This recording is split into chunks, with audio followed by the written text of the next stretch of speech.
Bilan satisfaisant pour l'offensive agro-pastorale et halieutique 2023-2025. Le ministère de l'Agriculture, de l'Eau, des Ressources halieutiques a fait le point lors d'une conférence de presse. Résultat, plus de 7 millions de tonnes de céréales produits. Les détails dans cette édition. Et puis, l'heure est également au bilan avec la délégation spéciale régionale du Nazinon. Le bilan de ces réalisations pour l'exercice 2022-2025 a été présenté aux populations dans une démarche de transparence et de gouvernance participative, occasion pour recueillir d'ailleurs leurs préoccupations. Mesdames et messieurs, bonsoir et bienvenue au journal sur les antennes de Savane TV. Commençons avec cette actualité. Le ministère de l'Agriculture, de l'Eau, des Ressources animales et halieutiques dresse un bilan satisfaisant de l'offensive agro-pastorale et halieutique 2023-2025. Plus de 7 millions de tonnes de céréales produites, dont plus d'1 million de tonnes de riz paddy et plus de 2 millions de tonnes de maïs. Le point du bilan a été fait ce soir lors d'une conférence de presse à la Direction générale des productions végétales DGPV, CISA Ouaga 2000. Suivons Amos Kienou, il est le secrétaire technique de l'offensive agro-silvopastorale et halieutique 2023-2025 au micro de Pakisba Mariam Ouedraogo. Pour ce qui est de l'initiative 1 million de tonnes de riz, avant la mise en œuvre de l'offensive, la production de riz paddy était autour de 426 000 tonnes de riz paddy.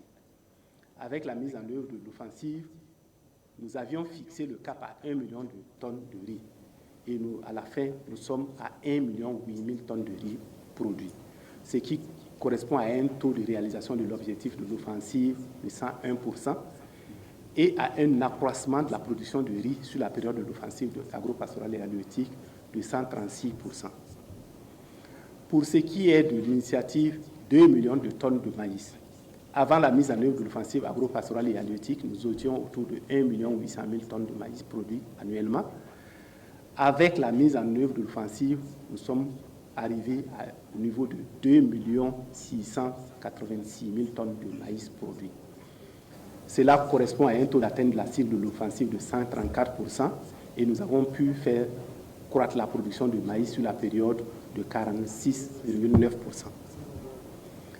Pour ce qui est de l'initiative 60 000 tonnes de pommes de terre, nous avons pu produire dans le cadre de l'offensive autour de 51 000 tonnes de pommes de terre. Avant l'offensive, la production était autour de 30 000 tonnes de pommes de terre, ce qui correspond à un taux d'atteinte de l'objectif d'autour de 86%, et un accroissement de la production de pommes de terre sur la période de 72%. Pour ce qui est de la production de poissons, avant l'offensive, nous étions à une production annuelle d'autour de 30 000 tonnes de poissons. Nous étions à un objectif de 100 000 tonnes et à la fin, nous sommes à 58 000 tonnes de poissons produits, ce qui correspond à un taux d'atteinte de l'objectif de 58%. Mais nous avons pu faire accroître la production de poissons d'autour de 91%. Pour ce qui est de la production céréalière, avant la mise en œuvre de l'offensive agro-pastorale et halieutique, nous étions autour de 4 661 000 tonnes de céréales pour la campagne 2022-2023. À la fin de la mise en œuvre de l'offensive agro-pastorale et halieutique, nous sommes à un niveau de production de 7 142 000 tonnes de céréales, ce qui représente une croissance moyenne de la production d'autour de 20% par an. Et en 2025, nous avons pu atteindre le seuil de 124% de couverture des besoins céréaliers de notre pays. Le Conseil des ministres a validé une nouvelle nomenclature des métiers de la formation professionnelle. Celle-ci couvre 14 secteurs stratégiques, parmi lesquels l'agriculture, l'élevage, les mines, la santé, le numérique. L'objectif est d'adopter les offres de formation aux besoins du marché du travail afin de renforcer l'employabilité des jeunes. Écoutons le ministre en charge de la formation professionnelle et technique, Moumouni Zungrana. Vous vous souviendrez que dans le Conseil des ministres passé, nous avons adopté un décret qui réorganise les établissements au niveau de l'enseignement secondaire, de la formation professionnelle et technique. dans ce décret, il avait été question de travailler à ce que nos établissements deviennent des établissements mixtes. C'est-à-dire, ils vont dérouler l'enseignement général, l'enseignement technique et la formation professionnelle. Donc, dans cette veine-là, nous avons fait effectivement le répertoire des métiers pour éclairer le travail qui sera fait dans ces établissements. Donc, ce répertoire tient compte de 14 secteurs d'activité qui sont des secteurs prioritaires pour l'État. Et entre autres, on a l'agriculture, on a l'élevage, on a les mines, les carrières, on a la transition digitale, on a l'artisanat, on a la communication, on a la sécurité. Tous ces secteurs-là font partie des secteurs prioritaires dans lesquels nous devons en tout cas orienter la formation de nos enfants. Par conséquent, avec ce répertoire, on pourra dresser désormais les curricula pour affiner les formations pour que nous ayons des ouvriers et des techniciens professionnels. Alors, et c'est vraiment le sens de ce répertoire-là. Et ce répertoire vient comme, j'allais dire, un coup de pouce qui va en tout cas donner une certaine accélération dans la formation professionnelle et technique. Le Premier ministre Rim Talba Jean-Emmanuel Ouedraogo a présidé ce matin la 27e Assemblée générale des établissements publics de l'État, placée sous le thème « La gestion des établissements publics de l'État dans un contexte de révolution progressiste populaire ». Les rapports ont été examinés. Il en ressort plus de 106 établissements publics de l'État. Écoutons le chef du gouvernement au micro de Yacouba Kiemtouré. Cette 27e Assemblée générale des établissements publics de l'État analyse les rapports de gestion des conseils d'administration, les rapports d'activité et les états financiers de l'exercice 2025 de 106 EPE. Sur les 88 établissements publics classiques de l'État, on note une mobilisation de recettes de plus de 518 milliards de francs CFA, soit une augmentation de 9% par rapport à l'exercice 2024. Pour le Premier ministre Rim Talba Jean-Emmanuel Ouedraogo, le bilan est satisfaisant. Les 88 établissements publics classiques ont mobilisé 518,6 milliards de francs CFA pour des dépenses de 405,6 milliards de francs CFA. Leur trésorerie finale s'établit à 172,3 milliards de francs CFA et leur taux d'autofinancement à 27,88%. Les fonds nationaux ont quant à eux mobilisé 371,8 milliards de francs CFA et injecté 314,7 milliards de francs CFA dans l'économie nationale. Leur taux d'autofinancement ressort à 111,27%, largement supérieur au seuil de référence de 20%. Ces résultats traduisent les efforts consentis par les responsables des établissements publics et témoignent de leur capacité croissante à mobiliser les ressources nécessaires à l'exécution de leur mission. Placé sous le thème « La gestion des établissements publics de l'État dans un contexte de révolution progressiste populaire », l'Assemblée générale réunit des responsables des EPE. Elle vise à réformer les établissements publics de l'État conformément à la dynamique actuelle de la révolution. Pour le ministre en charge de l'économie et des finances, Dr Aboubakar Nakanabo, les EPE doivent travailler à la rationalisation et à la maîtrise des masses salariales. Il y a eu des fusions d'EPE, il y a eu des suppressions de certains EPE, mais il y a eu aussi des créations de nouveaux EPE parce qu'il y a des besoins nouveaux qui se sont faits ressentir. Donc nous pensons que pour le 2026, on va travailler toujours pour améliorer la gestion des EPE à travers la rationalisation, mais surtout une bonne orientation vers la digitalisation qui permet donc beaucoup plus de célérité, beaucoup plus d'efficacité et surtout beaucoup plus de transparence dans les actions. On a constaté que les ratios masse salariale sur charge de fonctionnement ne respectent pas donc les indicateurs qui ont été précisés, mais nous savons aussi que pour certains EPE, ça peut s'expliquer. Je parlais des hôpitaux, vous avez la GSP qui absorbe une grande partie donc, du personnel de santé et ça peut jouer sur la performance d'ensemble. Nous allons travailler sur chaque EPE pour voir là où il y a des améliorations à apporter. Donc globalement, nous sommes satisfaits et nous nous engageons aussi bien sûr en tant que tutelle de la gestion des EPE de voir comment nous pouvons les accompagner davantage pour beaucoup plus de performances. Le chef du gouvernement burkinabé invite les participants à faire de cette rencontre un cadre de réflexion stratégique pour l'amélioration des performances des établissements publics de l'État.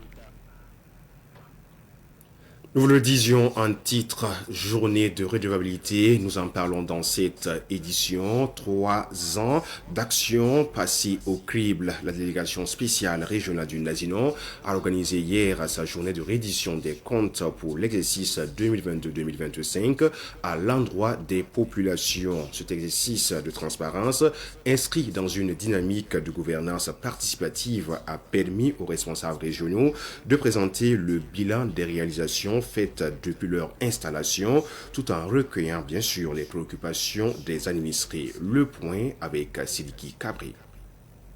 La sécurité, l'éducation, la santé, l'insertion socio-professionnelle des jeunes, ainsi que la cohésion sociale ont constitué les principaux axes d'intervention de la délégation spéciale régionale, construction d'établissements scolaires et amphithéâtres, acquisition d'ambulances au profit des structures sanitaires, mise à disposition d'équipements destinés à l'autonomisation des jeunes, sans oublier l'organisation d'activités de promotion de vivre ensemble, autant d'initiatives qui traduisent la volonté des autorités régionales d'améliorer les conditions de vie des populations, selon la première responsable.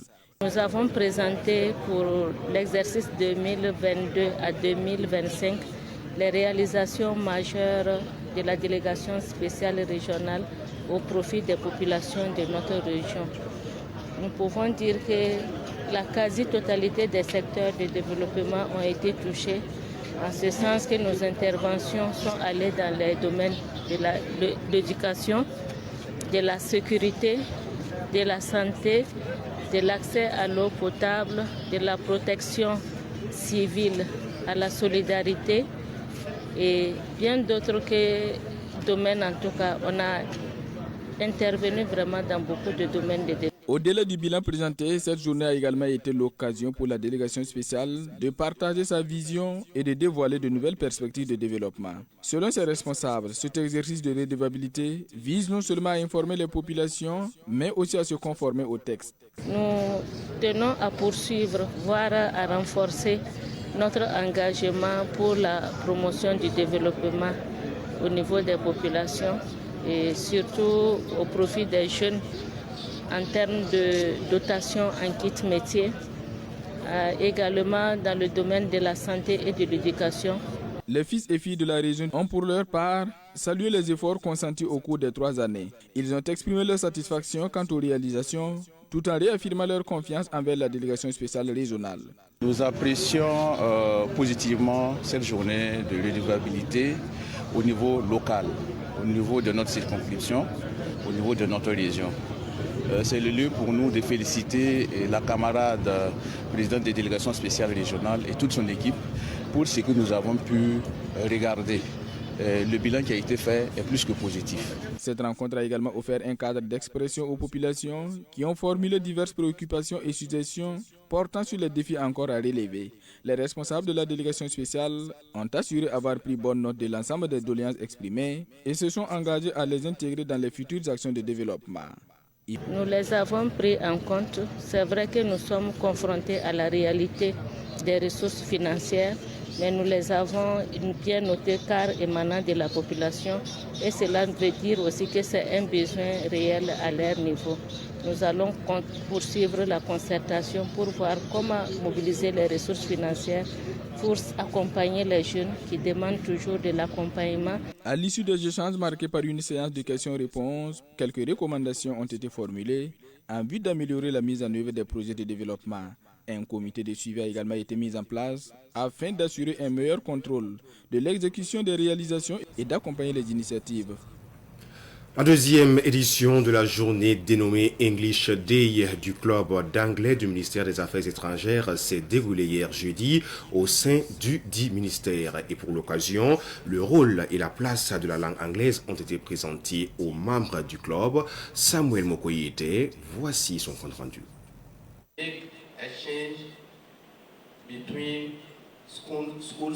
Pour mieux défendre ses idées sur le plan international, la maîtrise de la langue anglaise est très importante. C'est fort de ce constat que le club d'anglais du ministère des Affaires étrangères voit le jour en 2015. Selon son président, l'objectif recherché à travers l'organisation de cette journée purement dédiée à l'anglais dite English Day est atteint. Et la communication aujourd'hui qui unit le monde globalisé, c'est l'anglais. C'est ce qui a motivé surtout la création et l'installation de ce club au sein du ministère des Affaires étrangères, parce que nos collègues, quand ils voyagent à l'extérieur, ils reviennent avec des témoignages.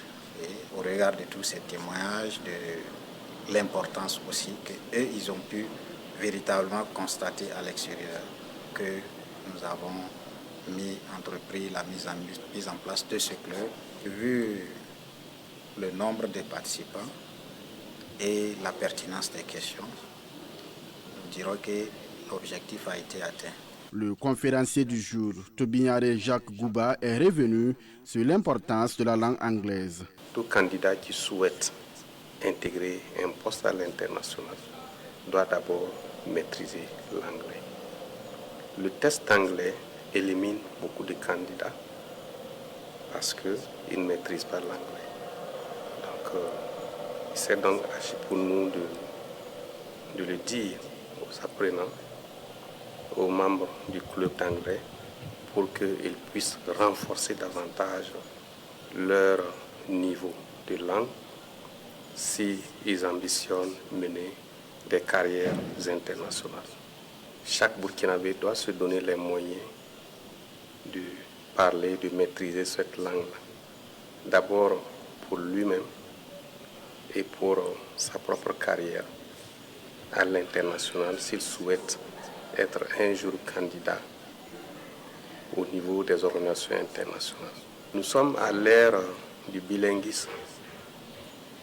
En plus de nos langues maternelles, il faut maîtriser les langues de travail. Le club d'anglais du ministère des Affaires étrangères a vu le jour en 2015 et compte plus de 200 membres. Il est ouvert à toute personne désireuse d'apprendre la langue anglaise. Nous poursuivons ce journal où il est question de passation de charge. Après 8 ans, à la tête de la Confédération nationale de la culture du Burkina Faso, CNCBF Télésphore Bationo passe la main à Inoussa Samandoulgo dit Fat Lion. C'est un bureau de 11 membres qui a été installé pour un mandat de 4 ans renouvelable. La passation de charge a eu lieu hier jeudi à la Maison du peuple de Ouagadougou en présence de Pakisba Mariam Ouedraogo. Bon mandat pour le faire. C'est par cette phrase et ces acclamations que Télésphore Bationo cède la place au nouveau président de la Confédération nationale de la culture CNC, Inoussa Samandoulgo dit Fat Lion, pour un mandat de 4 ans. Il est à la tête d'un bureau fort de 11 membres. Le nouveau bureau dit être conscient des défis. Nous allons réussir le défi national, qui est le défi, en tout cas, de reconquête de notre territoire à travers la culture, qui est le défi de recherche de souveraineté à travers la culture. Je pense que c'est ça le mot d'ordre de nos plus hautes autorités et nous espérons ne pas faillir. Nous sommes arrivés aujourd'hui à installer 2 vice-présidences. Une vice-présidence chargée des coordinations et une vice-présidence chargée des fédérations. C'est pour déconcentrer ce pouvoir-là qui permet à d'autres intelligences d'accompagner la structuration de telle sorte que ce ne soit pas concentré dans la main d'une seule personne et que le travail soit vraiment relax au niveau du président CNC. Pour Fat Lion, il est urgent que la CNC soit représentée dans les 17 régions du Burkina Faso. Cela permettra de prendre en compte les préoccupations de tous les acteurs culturels. Pour une fois au Burkina Faso, le Burkina Faso a une loi portant statut de l'artiste. C'est le chantier du département de la culture qui a besoin de l'apport des acteurs culturels. Nous pensons que nous pouvons être l'interface pour que nous atteignions les objectifs du statut de l'artiste. Mais vous voyez aussi que notre domaine est un domaine qui a peu de statistiques. C'est un domaine, on parle toujours de financement, mais c'est un domaine qui n'a pas de statistiques. Nous avons été secrétaire général de cette structure. Nous savons que si nous arrivons à avoir des statistiques fiables en matière d'activités menées, en matière des ressources que nous-mêmes nous employons pour construire cette culture-là, je pense qu'on peut négocier égal à égal on peut négocier devant tout partenaire. La CNC compte 6 fédérations professionnelles des arts et de la culture. La Fédération nationale du cinéma et de l'audiovisuel, la Fédération de la filière des arts plastiques et appliqués, la Fédération nationale des professionnels des arts de la scène, la Fédération nationale des acteurs privés du patrimoine culturel, le groupe des réseaux associatifs et des acteurs du livre et l'Union nationale des acteurs de la musique. Rappelons que l'élection du nouveau bureau de la CNC a été faite le 2 juillet dernier à Zignaré, dans la province de Bassi-Tenga, lors d'une assemblée générale. C'est la fin de cette édition, mesdames et messieurs. Merci à vous qui l'avez suivi. Fin également pour Francis Emmanuel Zongo pour les infos. Pour la semaine, je passe le témoin à Mireille Ouedraogo qui vous retiendra d'ici la semaine prochaine en soirée et qui va surfer sur les vagues de l'actualité. Retrouvez-moi lundi à 7h30 dans l'émission Bonjour le Faso. Bonne suite du programme. Excellente soirée à tous et à chacun.